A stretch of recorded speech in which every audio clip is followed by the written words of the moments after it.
Peace, fam. It's your brother, Frater RR, Brother Robinson. Just doing a quick build with you in my car right now, but I was about to take off. But I just wanted to do a quick build real quick on because I just got my new iPhone 8 Plus. So I'm checking it out, seeing how everything looks and works on the video side of things.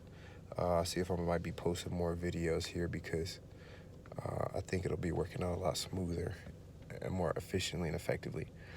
Anyways, so what I wanted to speak on was the similarities between alchemy and Freemasonry and how I see specifically, not speaking for anybody else or Masonry or alchemy itself, because that's what we're dealing with here when we deal with these schools of thought, is we're dealing with our own understanding and we're developing our own understandings, right? And so when you deal with others who are on the path and who have their own understanding and their own experiences, and when you share them with each other, you guys will see the similarities.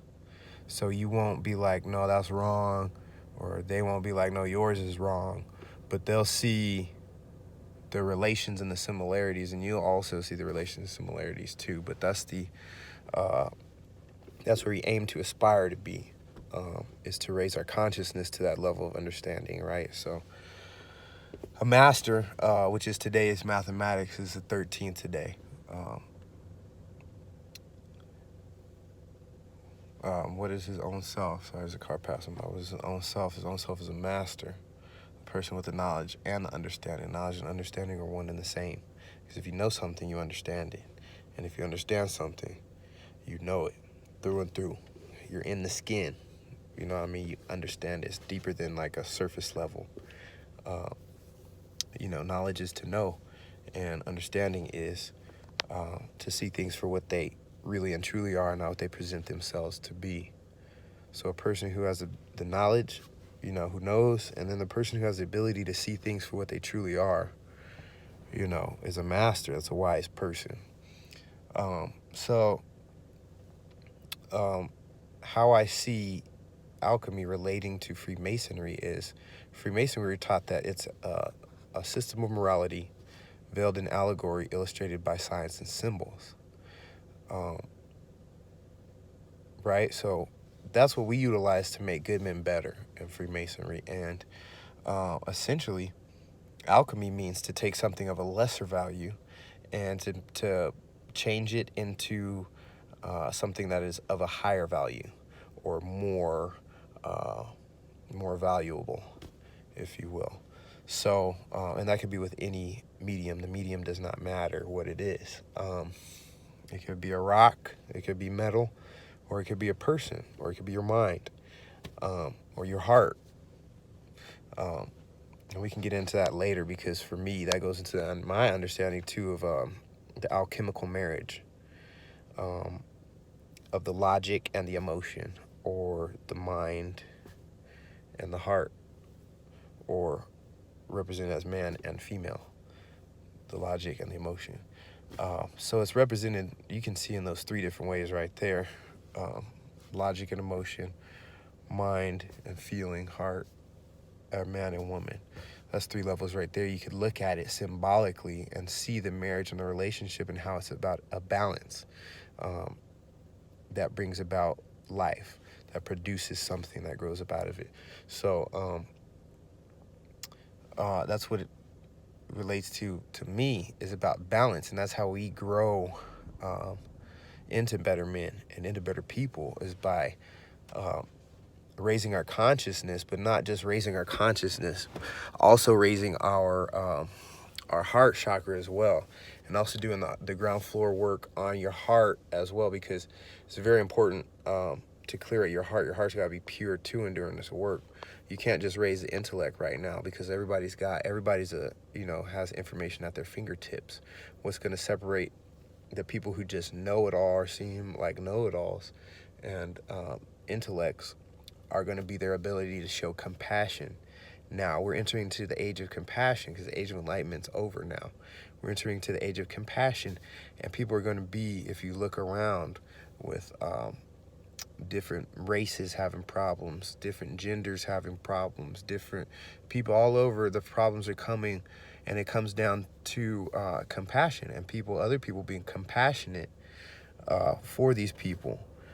So alchemy is about taking, how I see it specifically, is about taking your mind, your personality, and making it more valuable to yourself and to others, to the world while you're here living, right? So that's what we're doing in Freemasonry, right? We're taking a good man and we're making him better, right? You can't reform devil, or we're looking for bad men to make good men, right? So we're looking for good men already, who already have it in their heart to want to do good and want to be good, and want to learn and want to humble themselves and be servant leaders, you feel me? So that we can leave a legacy behind that means something, and it just isn't like I know it all type of thing. But it's really working on the mind. There's one side of that square, but the other side that's coming up of that square is the heart. And so they meet up in one point, which is to show you that's that one point where you meet, and that one point is going to be your crown chakra, which is Kether, or if you take it back to ancient Egypt was Kefre, or Kefre. It's Kephre, Kefre, which was the crown chakra, which was the original teachings that we taught down and passed down to what was considered the Jews, and they turned into their system and their teachings. So that's what's gonna activate and give you that ability to turn your mind and your life and everything else around you into something more valuable, beneficial for you. Alchemy even comes down to the minute once you kind of really get into it. Even I focus on alchemy daily, in the moment, constantly, because it affects me and how I deal with people. If I'm aware in the moment of how this person might be acting, I can adjust so that I can adjust in the moment through my awareness, so that I can not be detrimental to them or their minds or who they are. I can allow them to be themselves, but I have the understanding of who they are, and so I have the understanding and the knowledge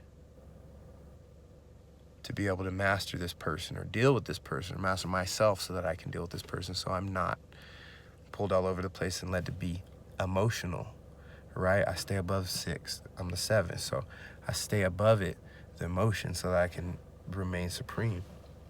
And that's what it's all about, is the alchemical process of self-awareness and how you can use it to benefit your life. Everything's mathematical. This whole universe was built off of mathematics, geometry, trigonometry. It's all built off of mathematics. And once you start understanding the mathematics in the universe, you can almost start predicting things, because there's so many people in the world and living that don't understand the mathematics to things. So once you start understanding and learning and seeing these things through self-awareness, you can start staying in alignment for your manifestations. You can kind of get in a line and plan a little bit better and execute a little bit better. And so that's all I wanted to say. It's one and the same, alchemy and Freemasonry. So if you're into alchemy and you think about being a Freemason, come on in, talk to a Freemason that you might know, find a lodge around you, and then go meet the brothers, go talk to them. And it's about, being the best you can be. And what better thing to be, you know what I mean? So that's how we're doing, is we're growing good men, teaching, the babies, teaching the children, and hopefully influencing the next generation to be good men as well. So I want to keep it under 10 minutes. Peace to the God, peace family. I love y'all. And I want to say peace and blessings, love and light. Keep it positive. Spread that love. And I'll see you next time. Freder RR, Brother Robinson, peace.